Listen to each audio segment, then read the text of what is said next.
बिस्मिल्लाहिर्रहमानिर्रहीम। सबसे पहले ये कि नमाज में नागा नहीं होना चाहिए, हाज़िरी लगती रहनी चाहिए।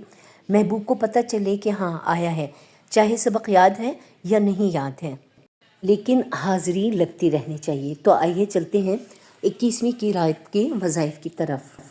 रमज़ानुल मुबारक की 21वीं रात को 2 नफिल आपने अदा करने हैं इस तरह से कि हर रकत में सूरह फातिहा के बाद एक मरतबा सूरह क़दर और 3 मरतबा सूरह इखलास पढ़िए।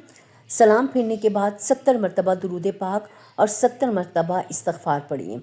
फ़ज़ल बारी ताला गुनाहों की माफ़ी अता होगी और अल्लाह ताला लैलतुल क़द्र की बरकत से आपके तमाम मसाइल हल हो जाएंगे। ये नफिल आपने 21वीं की रात को पढ़ी और इसके बाद की दुआएं हैं कि आपने फ़जर में, ज़ोहर, असर, मगरिब, इशा में कौन कौन सी दुआएं पढ़नी हैं। इसलिए हमारी वीडियो के साथ टच रहिएगा और उन दुआओं को समझ के और देखकर तादाद के हिसाब से ज़रूर पढ़िएगा। अल्लाह ताला आपके तमाम मसाइल हल फरमाए, आमीन या रब्बुल आलमीन। औज़ु बिल्लाहि मिनश शैतानिर रजीम, बिस्मिल्लाहिर्रहमानिर्रहीम। रमज़ानुल मुबारक का तीसरा अशरा हमारे सामने है। इस अशरे में हमने इस बात की भरपूर कोशिश करनी है कि पहले अशरों में